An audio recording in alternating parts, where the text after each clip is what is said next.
Okay, so this will be my first video tutorial about how I edit, and I'm only going to be doing edits in Lightroom for this tutorial, which is relatively new to me. I usually edit in Lightroom and Photoshop, but I'm actually trying to condense my editing time down, so I'm trying to edit in only Lightroom from here on out, and so this will be a video about how I do that. So you guys can see this final photo right here. Um, this is how I edited it to begin with, and this is actually what it looks like straight out of camera. So something I have to do is I do use presets generally. So, like I was saying, I use presets generally, and the ones that I like to use are Embrace presets by Sugar Lake Studio, otherwise known as Embrace Nation. Um, my cat is in heat, so just please ignore her crying incessantly. I'm so sorry. Anyway, I don't remember what preset I used to start with for this. I want to say 6 maybe? Okay. So, as you can see, this photo is really overexposed, and it was an accident. My flash was just turned up like way too high, so this was the image I got, but I liked it a lot, and I still wanted to save it. Was it 6? I can't remember now which one I started with for my original edits, and this is my problem, is I'll start with a preset, and I will edit so far away from it that I'm not even sure where I started. So you guys can kind of see now I'm going through all of the Embrace Nation EW pack right here. So if you were curious about buying them, this is what they look like. Uh, they look great. They're my favorite for sure. She's amazing. So yeah, I think it was 6 that I started with here. We'll just try it. We'll see. We're just going to go from here and see what happens. So as you can see, I want you to be able to see my actual like settings over here and what I've got. So I haven't adjusted my exposure at all at this point. This is just a flat change in all of the other settings except exposure. So contrast is bumped, highlights are pulled down, shadows, blah, blah, blah. I always bump my clarity up because I like the definition it gives to the photo. That also increases a lot of tonal contrast, which is really nice. Dehaze does this. So if you have a really backlit photo like this would be one way to bring it down if you'd like to do that, but I'm not going to do that today. One thing I'm actually going to talk about as far as editing is using radial filters, especially in a situation like this where I've got the subject blown out, but the background isn't quite blown out. So I'll get to that in a second, but the first thing I want to stop on is the tone curve, because this was the game changer for me as far as photography goes. I continually edited and edited and edited my little heart out thinking, what the fuck am I doing wrong? Why? Why? I know I'm smart. I can't understand why this isn't working. Why don't my pictures look like what I want them to look like, especially when you put a preset on them and this is the result that I get, and I'm like, well, that didn't work out. So the first thing that you really need to take into consideration here is the tone curve. So another thing I wanted to just hit on really quick before I start adjusting is the color, the hue, saturation, and luminance tab here in Lightroom. This makes a really big deal, and something I did not figure out for a long time is that what I like in my images is a really desaturated green. So the saturation of my green is almost completely down, and I also lower the luminance of my green because I want the green in the background. It's usually trees or grass or bushes, right? I want that stuff to blend into the background, and I want my subject to pop. So I need to lower that stuff down because when you look at a photo, your eyes, everybody's eyes, are immediately drawn to the brightest point of the photo. So when you're looking at this picture, what's the first thing you see? Her, obviously, because she is completely overexposed, and you can barely even think about the background because she's just so bright. That's what your eye immediately goes to. And that's the same for any picture that you ever take. Your eye will immediately go to the brightest spot, which is why making sure that you are not blowing out your highlights is really important, especially in the background, because that's going to take away from your subject. So one thing you want to be careful of here is greens, because any outdoor picture, there's going to be grass, it's going to be green, and green just, I don't know about anybody else's camera. I shoot Sony. Oh my God. I shoot Sony, and it's like my camera just sucks up all of the green and all of the orange and all of the magenta, and then every other color is kind of just sad. So I kind of want to always be pulling those colors down. So like in this one, I haven't messed with my magenta or orange because this is just the preset. But here, as you'll see, I've got the greens and my hue moved a little bit more towards yellow. So all my greens are going to be a little bit more yellow, and then all of my yellows are moved a little bit more to the orange. And my yellow is also desaturated a little bit right here because, yeah, yellow, I discovered, is the big bad culprit of most of my pictures, and yet I still am too afraid to desaturate it most of the time. Alright, so let's actually get started on seeing what I'm going to do with this picture. So we've got this tone curve, we've got these highlights. Now the first thing I'm going to take care of before I even mess around with the rest of the picture is trying to get the entire thing exposed correctly. And since she is completely overexposed, I'm going to use a radial filter, which is the circle right here. And then there's different presets up here, and as you'll see, I've got a couple saved down here in mine. I usually just hit burn for this one, and it'll drop it down 30.3 for your exposure. But I'm going to kill the highlights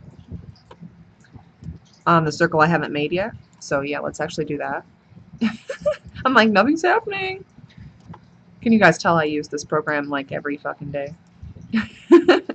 Alright, so I've got this, and it's covering her. My feather is about halfway right now, so that it'll kind of blend out into the background, because if you make your feather 0, you end up with this really like harsh line, and you don't want that. So if you want it to be really, really blurred out, then you'll put your feather all the way to 100, but I kind of like it about halfway for this one. And then since she's still so overexposed, I'm going to start to drop her down here.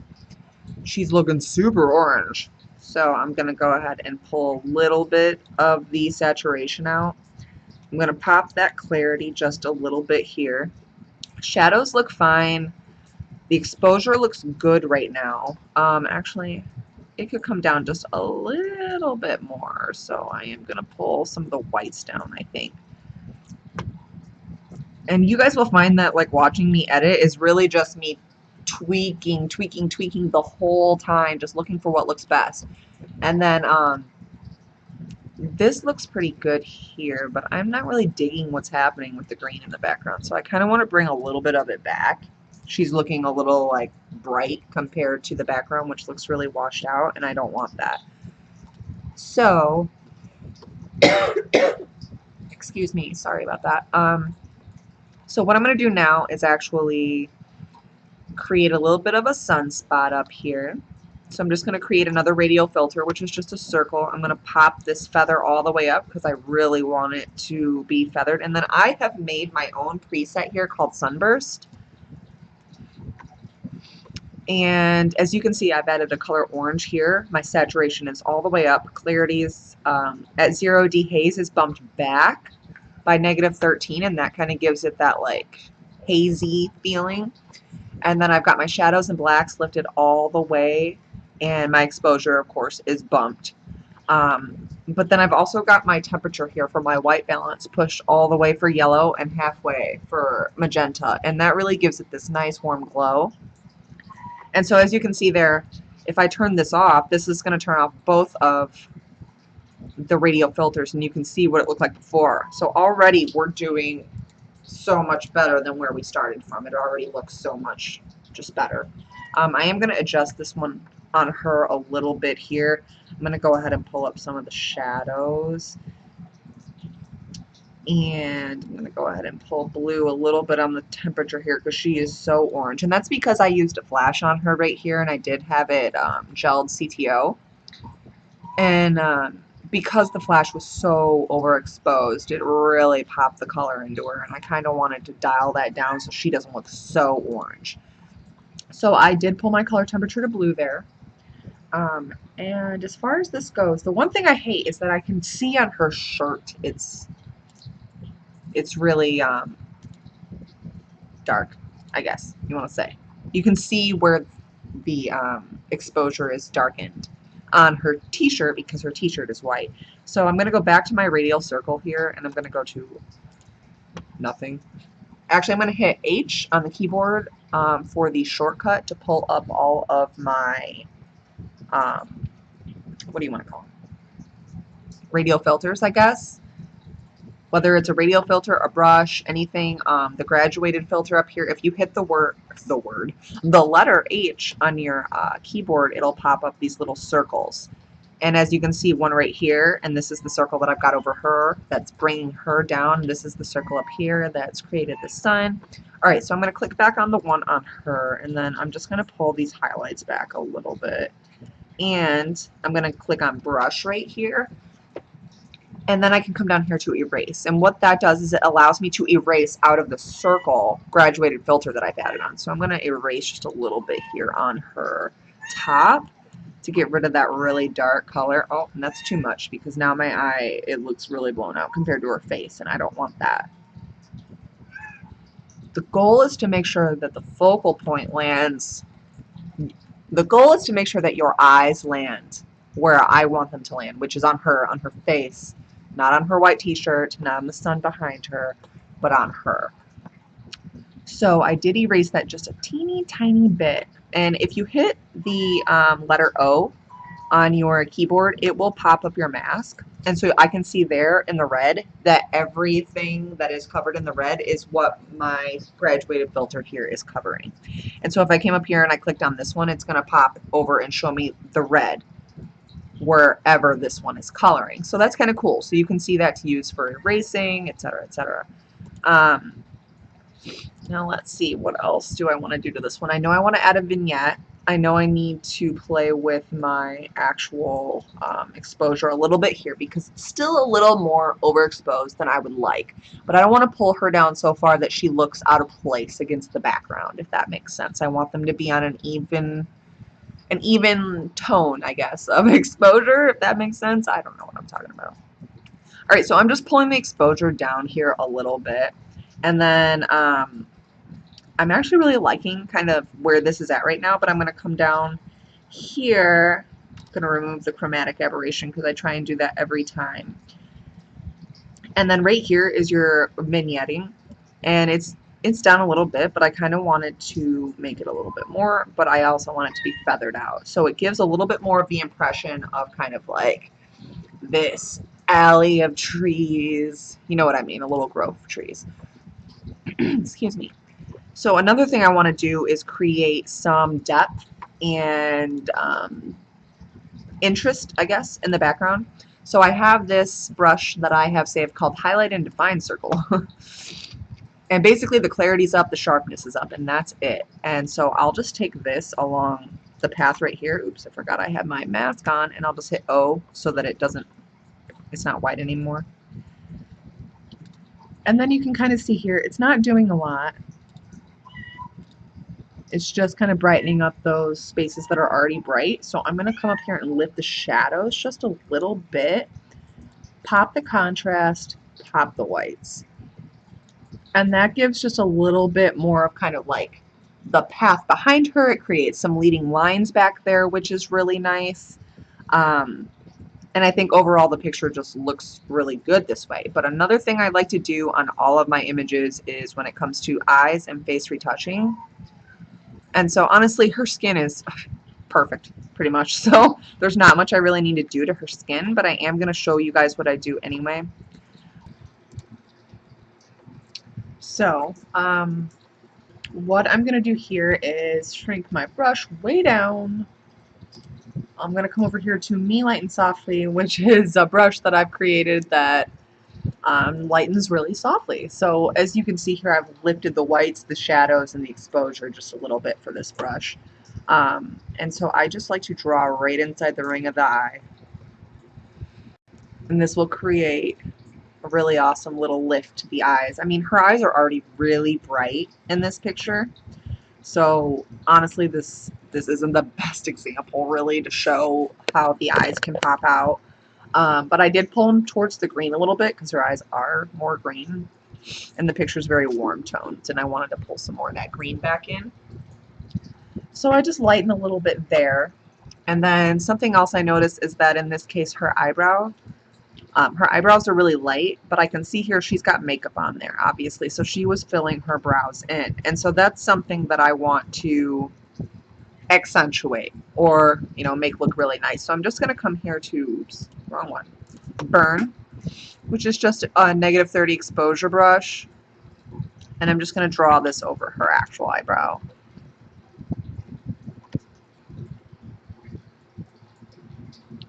Oh, my Lightroom takes a second to think about it. I also like to sometimes pull my highlights down because this will actually give the darkness to the skin that's under her makeup there.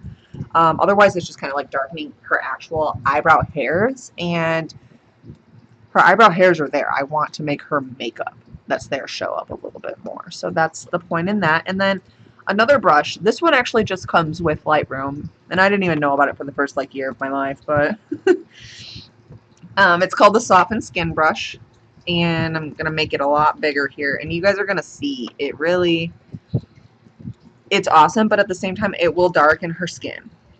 As you can see here, it's darkening the skin. She's losing the highlight and the light in her skin. So I will use this brush over everything here, and then I will come over here and bump it. Usually 1, 2, or 3 is all it needs, and I think 3 might be too much. Oh, it looks okay. Alright, and then if you ever want to see your brushes, you can come here. You can see a huge difference now in her skin and how soft her entire face looks. So I'm actually going to pull this down a little bit more because I'm not digging it. She looked too flat for me. Okay. So, I mean, as of now, this is looking really good. One last thing that I like to do is pop a clarity filter over the subject. Granted, I've already turned the clarity up so high, but I just can't help it. Okay, and here's the skin softening brush softening her forever. I'm going to go to just clarity here, and it's turned up a little bit. So, I mean, here I'm going to turn off all of the graduated filters. So these are all, or I'm sorry, these are radial filters. Graduated filters is this one. So I turned off all of the radial filters, and you can see that they really have made the entire image, because without the radial filters, this image to me is absolutely not usable. So turning them back on, you can see basically we've got a really cool image here. I am seeing a couple things I don't like, though, which is that she is too underexposed for me. So that's not the right circle. That's my clarity circle. I'm going to come back to this one, and I'm just going to pull these shadows up a little bit more.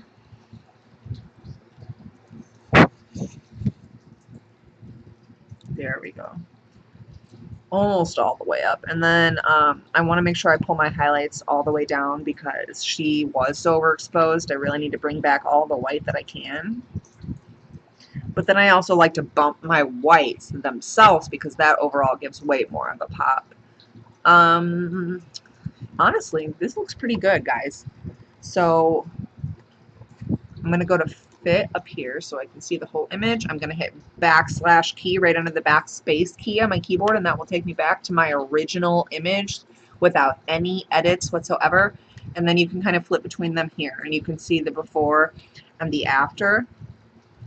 And then I'm also going to hit Y here so I can see them both side by side whenever Lightroom gets there. So, I mean, this edit was pretty simple, but it really makes a world of difference. And a lot of it does come from the color toning and the tone curve itself. So this tone curve has your shadows lifted a little bit right here. Your blacks lifted more than your shadows. Your midtones lifted, and then your highlights right where they should be, but your whites are dropped down a little bit. So try to recreate this tone curve to create something similar to this. And then as far as your colors go, the only two I really ever fuck with is yellow and green. And then you'll see here I desaturate both yellow and green. I pull them both to the left to be warmer in the hue. And then luminance, I drop my greens down. This photo has no split toning. Oh, I lied. It does. It does. It came with the preset. It's got an orange shadow, really, really muted orange shadow given to the shadows. And I do think that that's important. Split toning can really make or break an image, guys. So pay attention to that. And then another thing that I haven't altered in this image or this set, and I probably won't this time, is your calibration. But this is one way to really pop out colors that you wouldn't normally get. So I mean, like this one, I moved all the greens towards the yellow and it kind of warmed up the image a little bit. This one is pulling all my greens way more towards the blue. So I mean, you guys can probably tell, like, different people have different editing styles, and as you can see, here's yellow, here's blue, and then of course in the middle. This one will bump your oranges and your blues, makes it really pinky. This is how some people are getting those really cool Instagram shots with the teal and the orange vibes together, is this blue primary down here and then your red primary. And I mean, these basically are just glorified hue saturation tabs, but they can really make a big difference. However, I'm not going to use them with this one because this one's looking okay to me. So as far as I can see, this one looks okay, guys, and I think that's about all I'm going to go over today. This video is already way too long. I'm sorry about that, but people were asking me for editing, so I thought that I would share.